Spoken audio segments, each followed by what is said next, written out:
Waheguru Ji Ka Khalsa, Waheguru Ji Ki Fateh. My name is Jasleen Kaur, and I'm a research associate on the State of the Panth reports at Sikhi, as well as a transcreator on the Guru Granth Sahib project.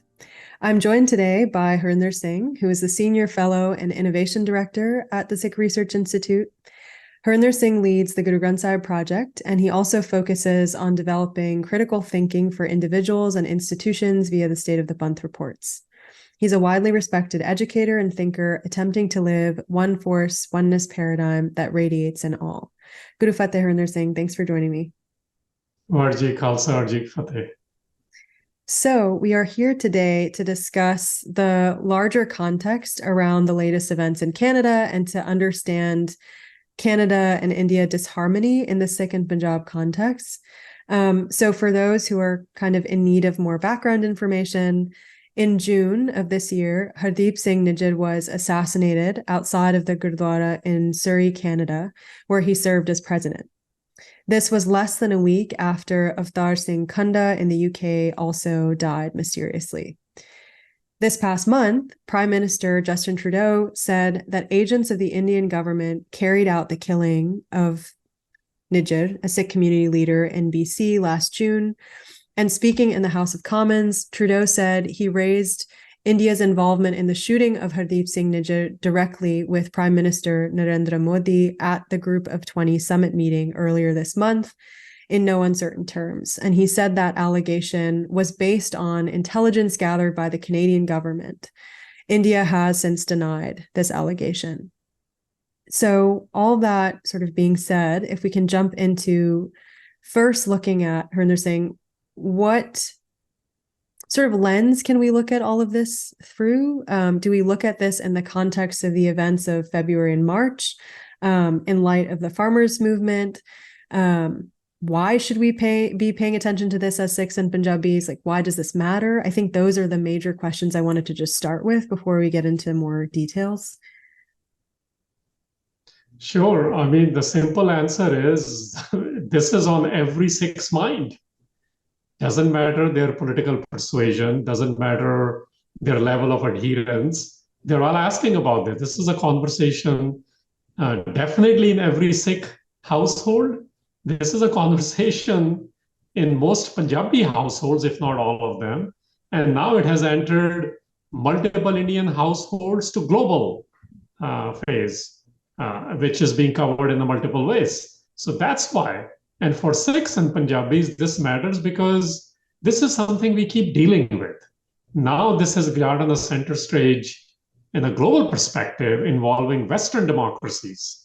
Earlier, we would be dealing with South Asian stuff primarily, which are also called autocracies, including India now, according to the ratings given earlier this year by the Norwegian agency. So the point being, the reason it matters is because we have been at the receiving end of these, and now it's in focus. And unless we understand ourselves what's going on and what is the sort of Gurbani's guidance on this, we will not know what to do. Then we will wait for another event, and only activists will be talking about it. Since it has entered each Sikh household and each Punjabi household, we must understand it from Gurbani's perspective. We must understand this from Sikh and Punjab's historical perspective of last 6 months and last 10 years, and since 1980s, since 1947, even to some extent. That's the context of it. And just to keep it only short term, for example, I remember you and I was discussing this when we did our earlier podcast, and I recall the hukum which was come that day, and it said that the one likes everyone, one is driving everyone is in one's command, and one is the phrase we use for Ikonkar. Gurbani uses that. But the great irony and the wonder is that the one sees all of them, but they aren't able to see the one. And they being, the worldly people, the people who are controlling the money, and people who are in the positions of making the pronouncements and judgments. Actually, it is that in that Shabad.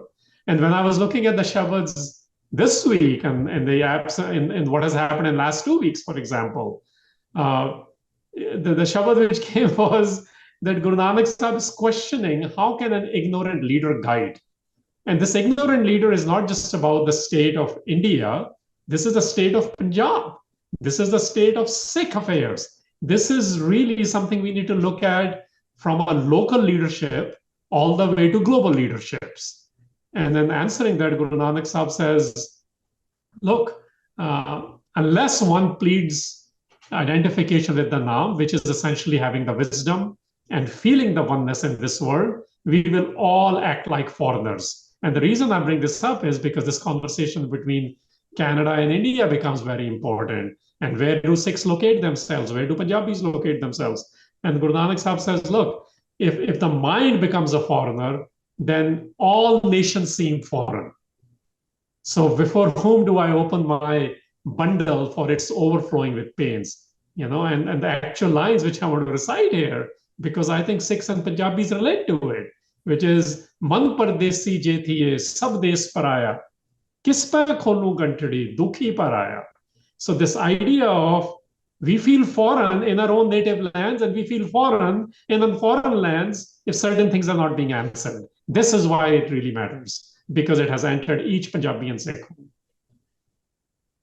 Yeah, I think that's a helpful framing as we get more into this conversation, which feels overwhelming for some of our listeners. So that's really helpful. Thanks. I think maybe we can start with what else we know now that we have a better framing. So we know that since, I guess, sort of the beginning of this past month, Canada has expelled Indian diplomat Pavan Kumar Rai, who was station head of Indian intelligence. India has also expelled a Canadian diplomat who was station head of Canadian intelligence. Both countries have paused their trade negotiations on their bilateral free trade agreement. Both have issued travel advisories to each other's countries. There's this like back and forth that's happening. But then also outside of just those two countries, Australia, the UK, the US have all called these reports on Indigenous killing concerning. And they've stated that they've also raised this issue with their Indian counterparts. We know that the FBI visited Sikh activists in the US to warn them about death threats after the killing. We know that reports have come in on how Canada's investigation into the murder was actively supported by the US. We know that US Secretary of State Antony Blinken addressed that growing tension between Canada and India and called for accountability on the part of India. So that's a lot that's happened. I guess my question is sort of, now that we know all of that, how have different players, both within and outside of India, responded to these events? So I'm thinking of not just politicians, but also Sikh institutions and organizations, media, whether, we're talking about like more independent journalists or journalists who are more aligned with sort of state media. And I was thinking specifically that maybe you could touch on Congress's statement, the Indian National Congress's statement, and that of Subramaniam Swamy on the Nijit killing, as well as this question, which I know we've talked about, of like how journalists who maybe are more independent and take more issue or raise their voice against sort of domestic agenda issues have seemed to generally align with the state narrative on like national security and this question of terrorism.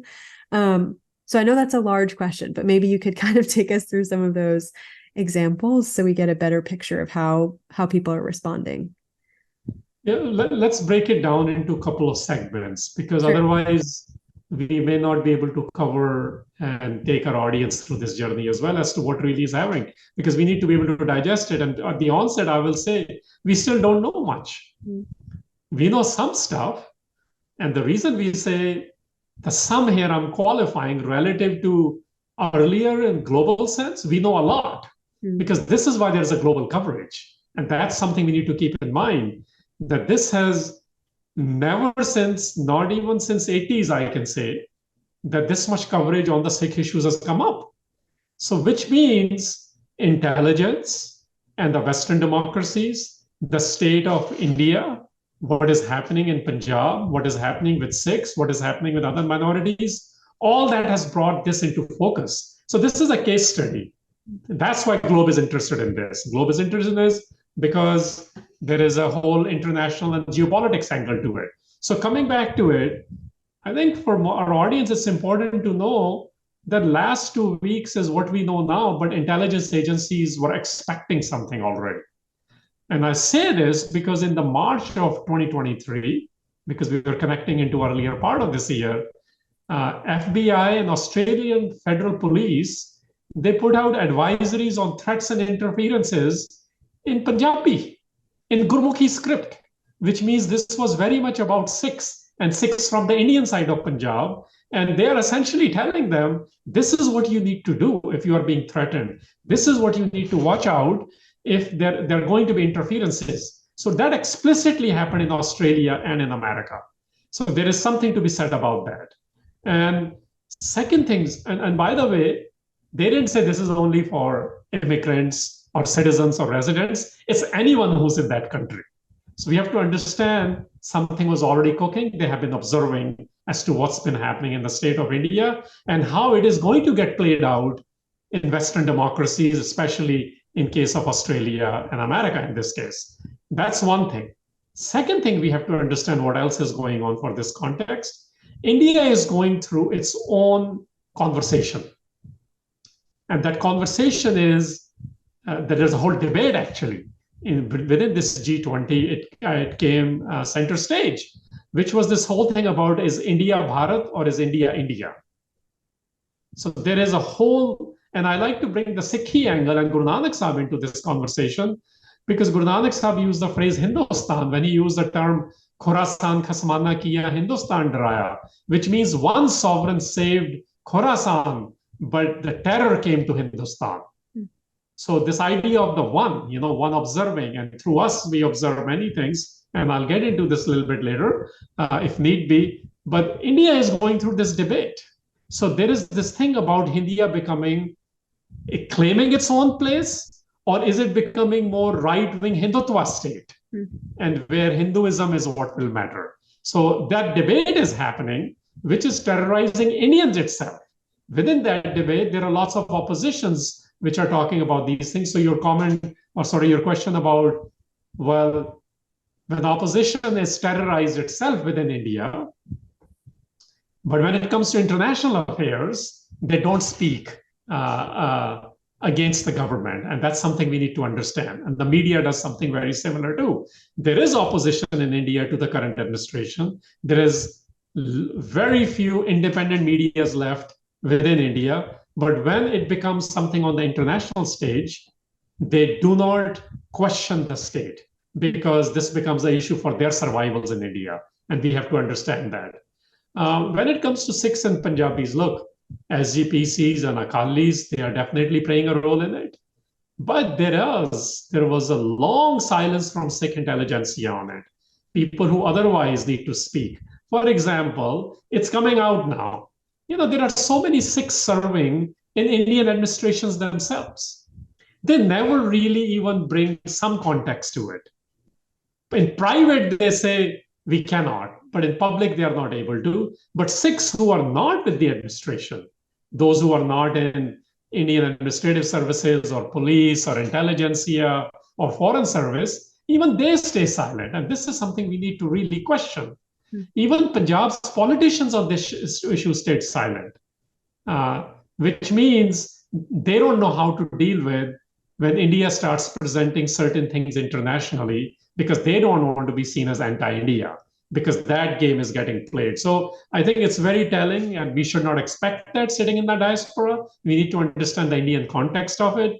But those who are doing their best to talk about it, and there are a few instances of that, within Punjab, within India, outside of Punjab, which we call Diaspora, and then outside in the diaspora, I think, and in fact, I even called for it, I think they need to start seeing themselves as allies in this conversation, and they need to keep presenting the facts. And a lot of that, I think, for the last 2 weeks is very praiseworthy, to be honest. There was primarily effort outside of Punjab, outside of India, where Sikhs and Punjabis have starting to play a role in providing a better positioning and the narrative as to what's going on. Yeah. That's all. Yeah, that's all really helpful. I think then I wonder, like, we've sort of, I guess, touched on the conversation happening in different circles. I'm wondering how you largely understand kind of the significance of Trudeau's statement. I know that as a team at Sikri, we sort of talked about it in one of our meetings. And so this question of like, is this electioneering has come up? Is this, I don't know if pandering is the right word, but there is this question of like, what could possibly be motivating a statement like this? And how do we sort of digest it in a way that is more realistic? So I guess that's my first question. And then I definitely have follow-ups, but I'll ask that one first. Look, I mean, there are going to be elections in India and there are going to be elections in Canada. That is a given. And there is always an element of that, but this is not primarily being driven by that. And this is what the reason I'm saying that is because you have international agencies talking about this now. This issue is not escaping or limited to one country, in this case, Canada. So when we talk about Biden administration's positions on this openly, which you said in Secretary Blinken saying things, what UK government has been saying, even the Prime Minister on the sidelines when he met Prime Minister Modi, what the Five Eye intelligences are saying about these things. So no, this is not just about electioneering. We need to look at that the world has been observing India for the last several years. Mm-hmm. And in that observation, they know that the press freedom in India is at the bottom 1/10. I mean, it's below 150, I think, the last ratings I saw. Yeah. We know earlier this year that the early warning project, which talks about statistical risk assessment of mass killings, they put India in the top 10 list. And it was the only quote unquote democracy in that list. Mm. So world is observing. Even within India, there is a very clear understanding that there are lots of extrajudicial killings going on. In fact, the number one of the Indian organization put out was 800. And I want to mention this, that there were 800 individuals which were killed in extrajudicial killings, but nobody was convicted since 2016, the 800 since 2016. So even on that list, Punjab was number 14. And it was less than 5 killings, but Sikhs are always talking about it. And that's the point we need to understand, that we are not interested in even in one extrajudicial killing. We are not interested in that if the gangsters were used to do that, even with somebody named Sidhu Moosewala, which the Punjabi Sikh world knows very well, even the global hip hop world knows. So India is being watched from multiple angles, that this is a place where mass killing and the genocidal campaign can restart anytime. This is where extrajudicial killings have become a norm. And in the Punjabi Sikh context, I want to just remind, this is why Sikhs like to talk about Jaswant Singh Khaldra. His anniversary was going on when this was going on. He used to say that. He said, I appeal to the all democracy-loving people in the world that if I am killed, don't just hold two people, don't just hold people who are implementing the orders responsible. I only want you to hold two people responsible. That was the Chief Minister of Punjab at the time, Beant Singh, and the Director General of Police, KPS Gill, at the time.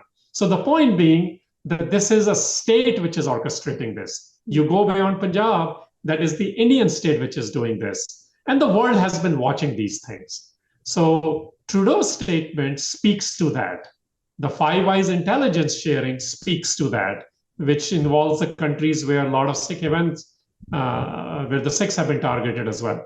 So no, this is not just about electioneering. This really is about that focus is on India. Focus is on India, what it does wrong, calling itself democracy. And these issues are going on throughout India. But when these issues happen with Sikhs and Punjab, we are very vocal about it. We are very vocal about it because it has happened with musicians, it has happened with human rights activists, and it actually has also happened in the case of Niger sympathizers or supporters of Khalistani militants as well. But that doesn't mean that extrajudicial killing is going to become a norm. And I'm saying this because a lot of Indians and other people have drew this contrast that America did this with Osama bin Laden, for example, or Soleimani. And that contrast we need to understand. There is no comparison. I mean, this is just a false comparison. And the reason I say that is because those were considered imminent threat, and the killings were defensive, justified as defensive, right, under the international law. In this case, India has not admitted to it because it is violating the international law, which goes from UN Charter to what ICJ says about how to prosecute those people who do that. So it actually is about Indian policies within India and Indian operations outside India. Yeah, and so you had mentioned this like targeting of Sikhs in a lot of those Five Eyes countries, so the US, Canada, UK, Australia, and we've talked a little bit about sort of the pattern that we've seen of a lot of sort of right-wing aligned think tanks putting out particular reports about this question of like separatism and equating separatism with terrorism, when we know that like constitutionally it's perfectly valid to seek sovereignty in the countries where this is happening, and also in the Indian Constitution itself, that's not against the law. And so I think that's important to keep in mind. I'm going to save a little bit of that discussion for later on in our conversation, but that trend paired with what I'm seeing now as kind of a waking up in terms of like those same countries where Sikhs are being targeted, waking up to kind of the threats to their own sovereignty as India sort of oversteps and carries out these extrajudicial killings, I do think is quite a big deal. So I'm wondering how you kind of see this statement of Trudeau's and the things that we talked about at the beginning of the conversation sort of happening post that statement, continuing to affect the global conversation. I know that I'd already mentioned before that these trade agreements between Canada and India have kind of fallen by the wayside. And I know that like in the US and in Canada, especially this sort of prioritization of trade agreements with India sort of over and against China's sort of power in that sphere has been really important. And so I'm trying to understand maybe how we might see the effect of the past 3 months on like geopolitics more broadly and also international trade, because that's come up quite a few times. Yeah. So, I mean, it's on everyone's mind. This is why the foreign governments are taking a particular interest in this. So we used to talk about why is the international community allowing some of these things? It's like precisely because of those reasons. They also have to deal with the issue of Russia, the issue of China. And India, they saw as a partner because relative to all these things, India was committing that it is solving these problems. But they were noticing that when Indians themselves who are in dissent and international organizations who independently measure these things are clearly showing, including the US administration, that this is not the case. So this is the dilemma which I think the international community deals with. This is probably one of the reasons why in the last 2 weeks you have Economist, the Times of London, New York Times, Washington Post. I mean, you name the publication, they are all putting out serious op-eds, obviously multiple articles and investigations, but also editorials. Yeah.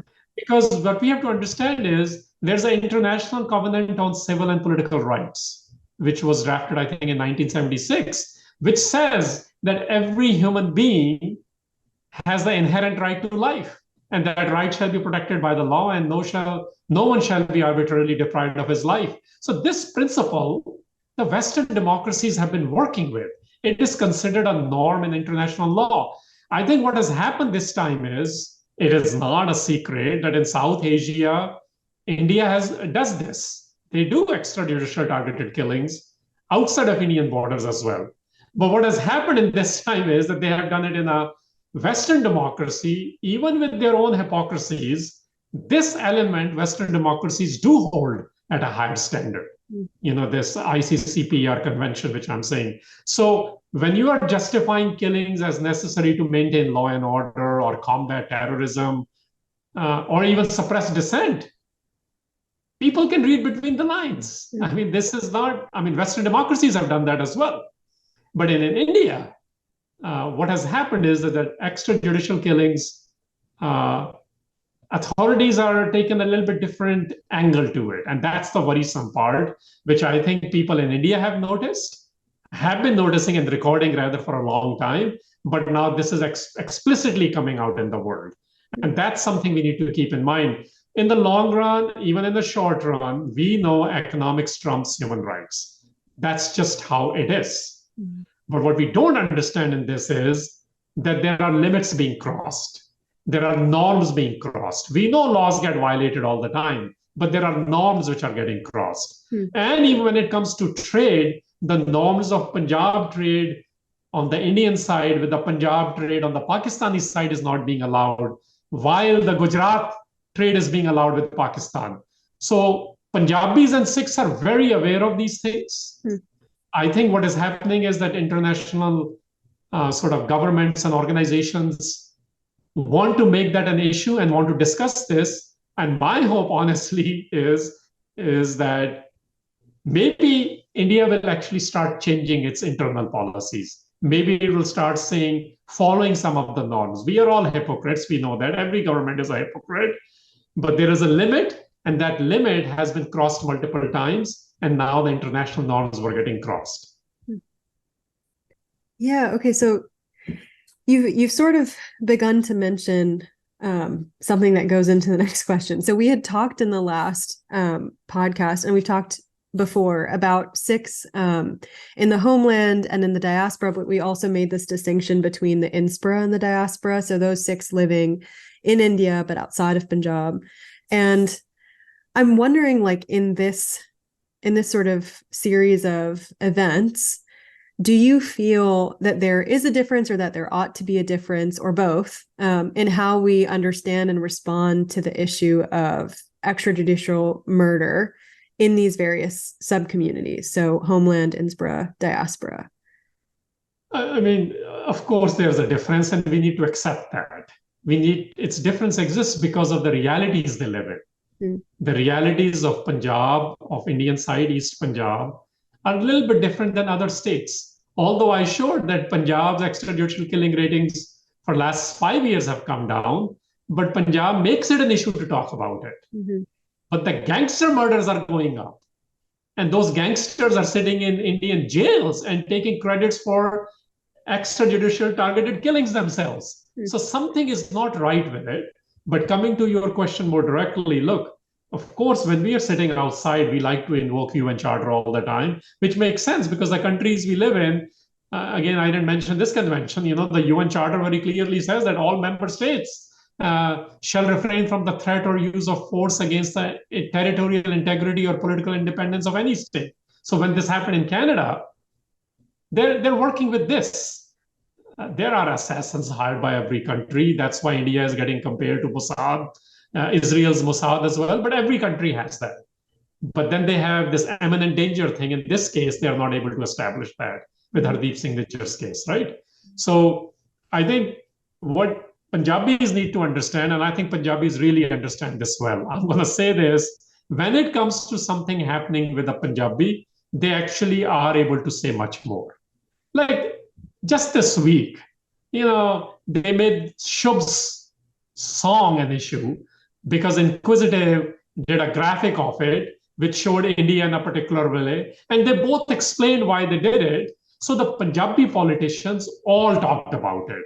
Even a couple of non-Punjabi Indians also start talking about it. Why is India making this an issue? Why are Indians making this an issue? So Punjabis are able to push the agenda to the Indian agenda. And that's huge in today's realities of India.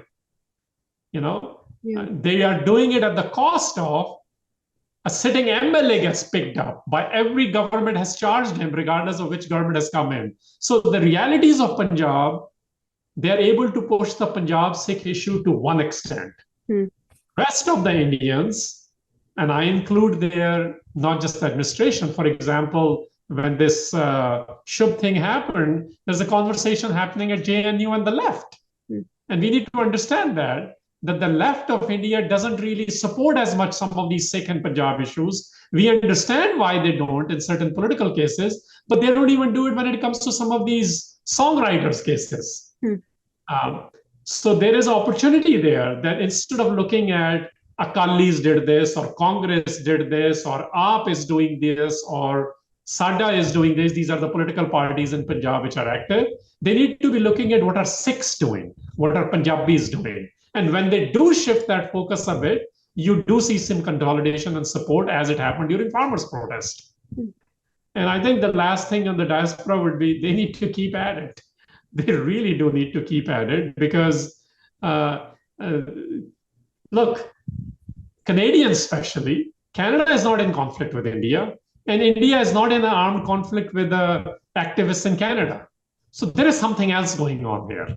And that something else is about what in the last 40 years, Canadian Sikhs know this very well, that everything becomes about people who look like Sikhs are being presented as terrorists or militant Khalistanis.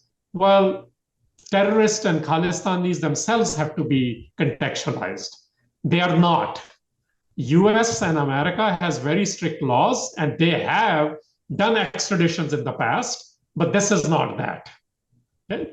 This is where there is targeting and maliciousness, wherein America, in Canada, in US, in UK, and New Zealand, we'll mention, is the fifth country, but not as many incidents there, where there have been Sikhs being presented in a bad light and blaming it on Khalistanis. So again, what they mean by Khalistani there is that Khalistanis are terrorists. So when the state is doing that, there is a problem. Yeah. Sikhs are very aware of it. Punjab is very aware of it. Now the foreign governments have become quite aware, and they have put out circulars, as we referenced earlier. So I think what we need to do is provide the right positioning, those Sikhs who are sitting in US and Canada, and honestly, those who are serving in administrations here. Our asks need to become very explicit. We don't just need statements. We welcome all the statements which have come out once their party leader decided to come out. We understand that this has happened in Canada, this has happened in the UK, this has happened when the things were very hard in Australia. This has happened today in California, but we need to be doing more. And that more is, what are the one or two specifics which have to be dealt with? And this is where our positioning and our clarity is so much more important. Our asks need to be something which is establishing that Sikhs are not part of the problem here. They are being presented as part of the problem. The problem exists with certain policies of the Indian state. Problem exists with certain grievances of Punjab and Sikhs with the Indian state. And that's where we need to get to. Yeah. And I think that really nicely brings us to my last question, which is, about this state narrative that gets sort of disseminated always, which is so much sort of hinging on calling Sikhs who raise these human rights issues Khalistani terrorists, or calling Khalistanis or separatist terrorists, and kind of using that. Definitely not kind of using that as a way to disregard valid grievances, unaddressed grievances that have continuously been brought to light by these Sikh activists and community leaders. So I'm just wondering, how do we as Sikhs individually, as a Banth, in our communities, make sure that we do not fall into that state trap of focusing only on this question of Khalistan? And sort of what reframings can we offer when we're having these discussions? Because we've talked so much about like the importance of our own narrative and like sort of reclaiming that in the midst of these larger state narratives. I guess I'm wondering how we can kind of not fall into that trap. Yeah, well, let's start where the popular culture is, right? Because we do need popular culture's help. And I think there is a sort of, I don't want to call it a dilemma, but something like that is going on, even in the popular culture of Sikhs and those who know about Sikhs, including in India and America and globally speaking.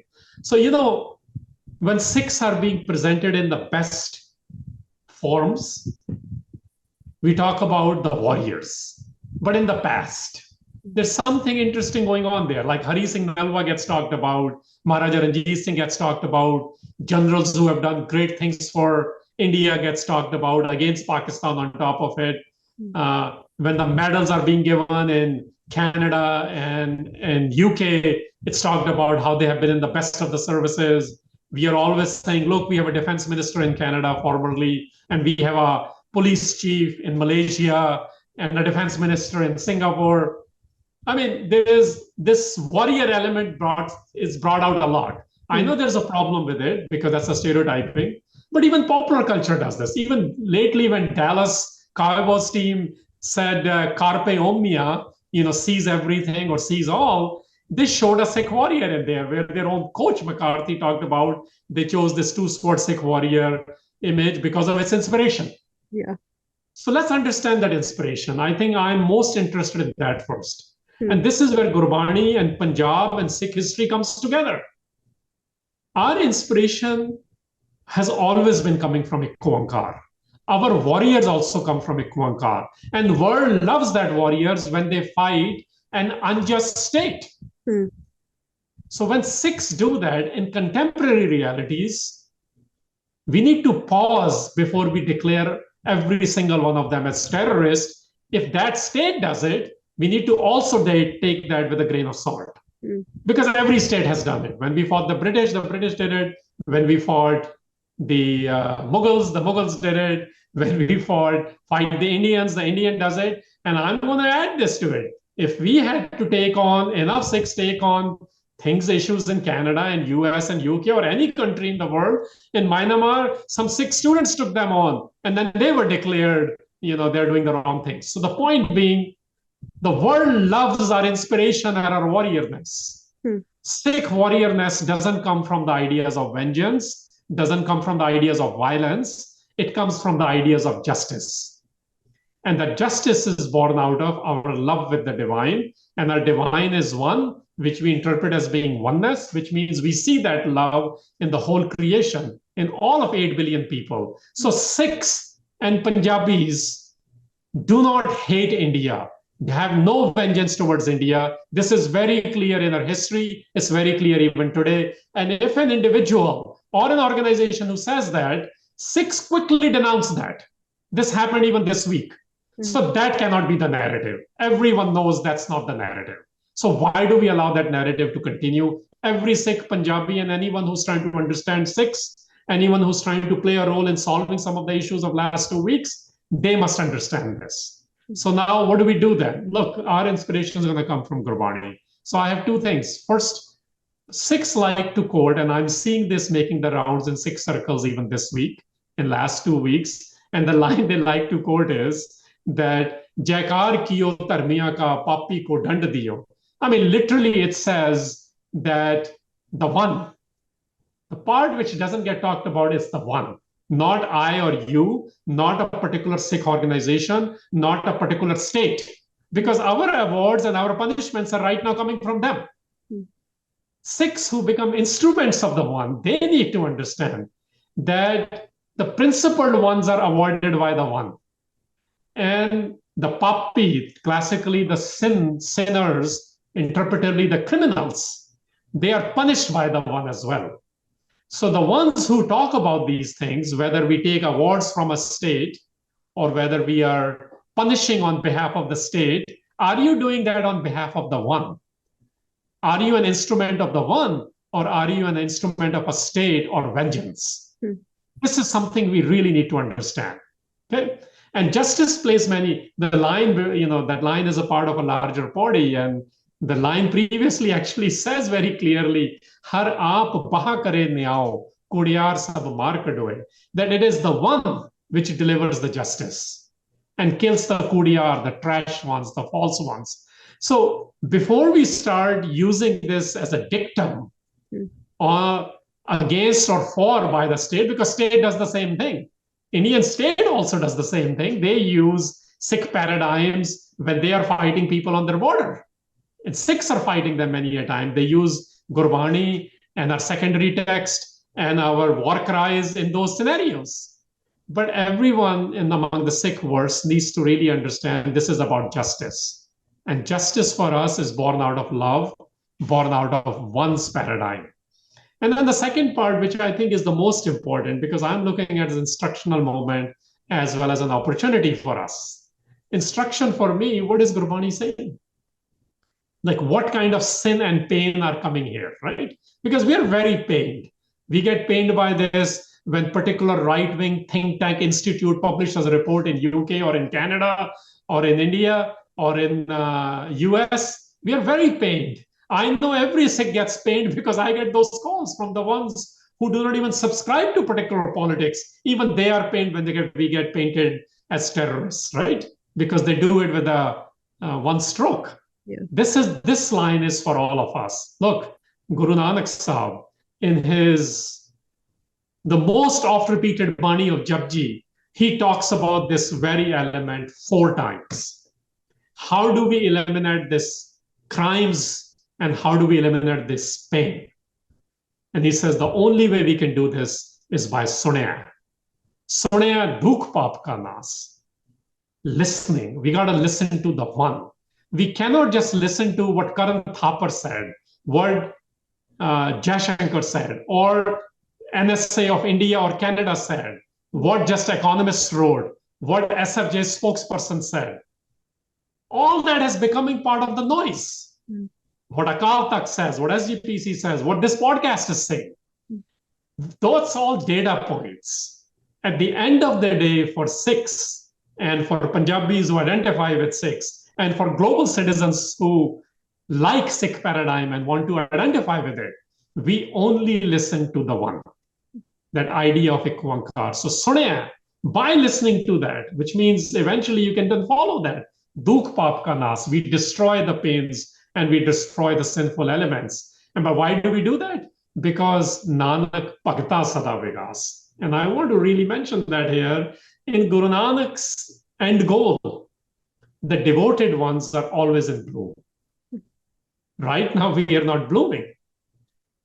The world is not blooming. The American politics is showing this. Indian politics is showing this. Punjab's politics is showing this. Canadian politics is showing this. This is where Punjab, Sikh, India, Canada is coming together. And nobody is blooming. And Guru Nanak Sahib very clearly says, only the devoted ones are always blooming. The reason they are always blooming is because they are listening to the one's message to eliminate what? Eliminate the pains and eliminate the crimes. And, when we say bloom is not just a floweriness, that it's a state or time of beauty, state or time of freshness, as well as vigor. Mm. So this is an opportunity to bring out the beauty and the freshness and the vigor such that I individually can bloom. And in that blooming, I get to work towards an instrument of the one to eliminate the pains and the crimes. Yeah, I think that's a perfect way to end. I was going to ask about sort of necessary steps, but I think you've given them. I think cultivating that relationship and pursuing a blooming, even in the midst of all of this noise, is, I think that's great. Well, that's the individual work, right? And that's what I ended with. Previously, I said supporting people in India, in Punjab, in Canada, in US, those who are actually following the facts, and the narrative is built on that, not built on some extreme right or some extreme state related or particular organization's violent or extrajudicial agenda. And Sikhs are very clear on that. I think most Sikhs are very, very clear on this. Even so, when a particular, and that's the work. Yeah. So individuals' work is to get inspired on their work by listening to the one. Hmm. Okay? And then outgrowth of that in the community is that people who are writing, people who are speaking about this, people who are documenting this, people who are working with the Indian administration, the Canadian administration, the US, the UK, the human rights group, the Australians, the ones who are trying to change positions with allies, whether, in each of these countries who are non-Sikhs, all of them, if they do it by listening to the idea of one, we will be in a much better position. We will make India better, not only just Punjab and Sikh situation. Thank you so much. This was really helpful in kind of understanding not just the last few months, but this larger, I guess the larger year and a half, 2 years. So thank you so much. Well, thank you, Jasleen, for bringing the context and the ideas to it. And look, the narrative is pretty clear. Sikh narrative from day one is we fight unjust religious people and unjust political people. And generally, the unjust religious and the political is what comprises the state. Our journey continues. Since 1947, it is intense relationship with India. And I think the world is taking notice. And since 84, it has been an intense relationship even with Canada. And the world is taking notice. And now there is an opportunity for us to reduce some of those tensions and create some understanding and hopefully some justice and reconciliation.